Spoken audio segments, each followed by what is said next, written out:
Let's begin with, if you follow the program on Thursday, we're talking about the president's request to the Senate. Well, now the Senate has approved President Bola Tinubu's loan request of $2.2 billion to partially finance the 9.7 trillion naira budget deficit for the 2024 fiscal year.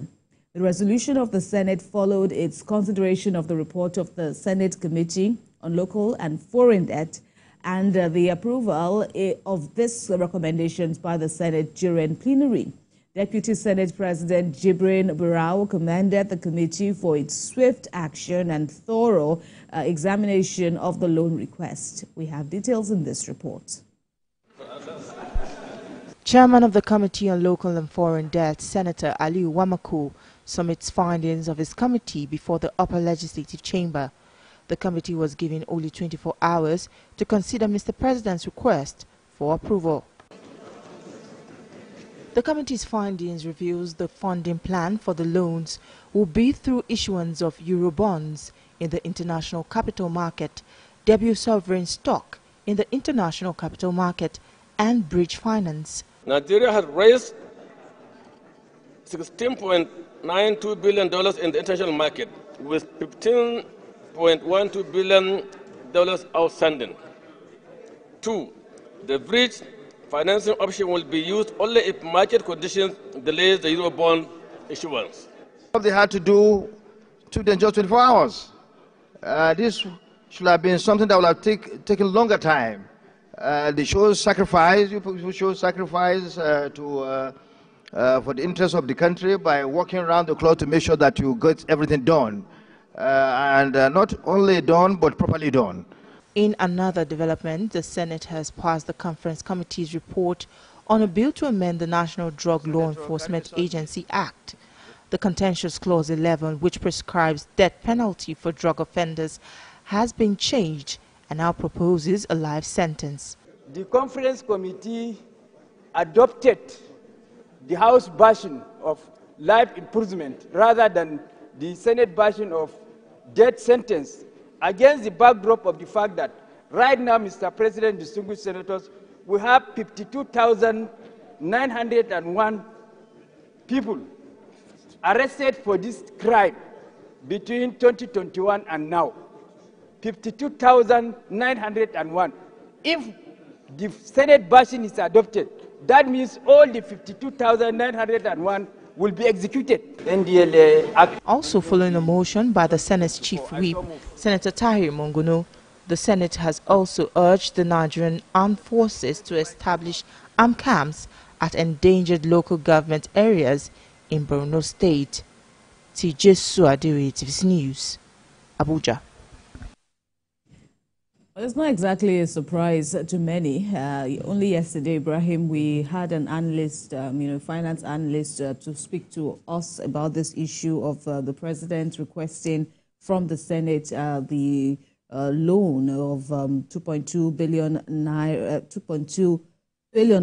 And when the question was asked, he said, of course, the Senate would, approve it. And we saw that without any dissent from the senators, they all, approved it because the president says there are still, 9.7 trillion naira budget deficit in the current 2024 fiscal document. And so it's needful that this monies, which will be sourced from the Eurobonds across various international capital markets, are, brought in so to complement the ongoing developmental efforts of the current administration. Yes, so it's the whole agenda. While some Nigerians are, because I saw some CSOs in their reaction, others are saying, yes, that was the way to go. In fact, the president needed to borrow even more. But then it's okay that the president is borrowing, the federal government is borrowing, just to ensure that they cater to the things that the shortfall in the previous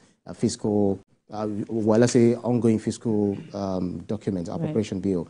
But the other thing is, okay, when we borrow, others are saying, why do we have to borrow? We need to generate more revenue. It shows that we are not generating as much as we are supposed to. So that's the reason why we go borrowing. Because if you say that we're making more money due to the removal of fuel subsidy, states are getting more allocations, more than ×2 of what they were used to getting. The customs, making more money from customs, so other sectors, then why do we have to borrow? So it goes to show that, the fall in the value of the naira has also affected so many things, because if you say, okay, one thing was 1 million last year or 2 years ago, the same one, it can't be 1 million this year because of things that have changed over the years. But when we go about borrowing, how are we utilizing this fund? How are we monitoring? How are we ensuring that, yes, there is enough transparency for the people to get to see, yes, this is what the government is doing, and we can see it on the ground. And then, to what are we pegging this loan, right? Is it backed against the crude oil, or is it backed against any of the? So there has to be enough transparency. There has to be enough point for people to see that, yes, this is the reason why we need to borrow. And then, whether we like it or not, whatever they do, whether they go at borrowing or not, there will always be criticism. But the thing is, when everyone sees the utilization of this loan or this money, properly, and then we see the project on the ground, we see the infrastructural change, we see it in health, we see it in education, we see it in the power sector, we see it everywhere, all the facets of life, then it means that, yes, people will definitely say they've actually done the right thing. But, but here we are, we're still watching. Right. Well, pundits will say, okay, anything that has to do with borrowing, naturally, the instant reaction would be, again, do we have to go, especially in the light of, the concerns over the Chinese loans, loans from all these international quarters, right, the conditions that, are attached to these loans, and how well the country, especially under the already concerning debt burden.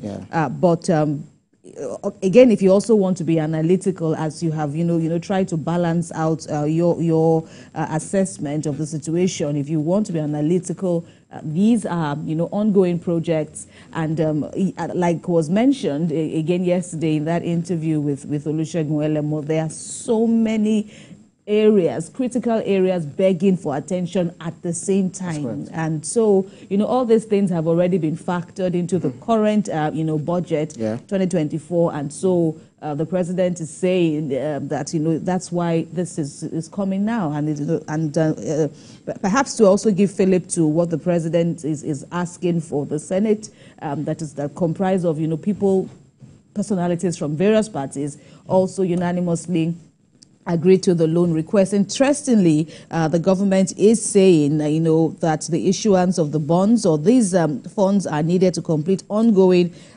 implementation projects, as have been said. It's also saying that this loan request, or this loan that has now been granted, would seek to reduce the cost of borrowing, lengthen the maturity of the public debt loan, free up space in the domestic market for other borrowers, and help increase Nigeria's external reserves. So we see that, on paper, though, these are, quite laudable, and perhaps, obviously, this must have been the reason why the Senate granted this. It also added, the Senate, which you've spoken to, that it will play its part in monitoring how these monies are spent, and that's what Nigerians really want to see. Nobody really cares, or how will I say it now? Nobody. The regular man on the street, yes, these are concerning matters. We should be concerned. But when we see how all these monies are used, that is when, that's the issue right now. We want to see how far the government will go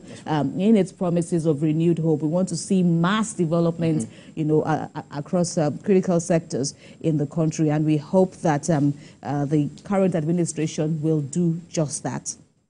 Let's put a pause on our banter. We'll have more discussions as the program progresses.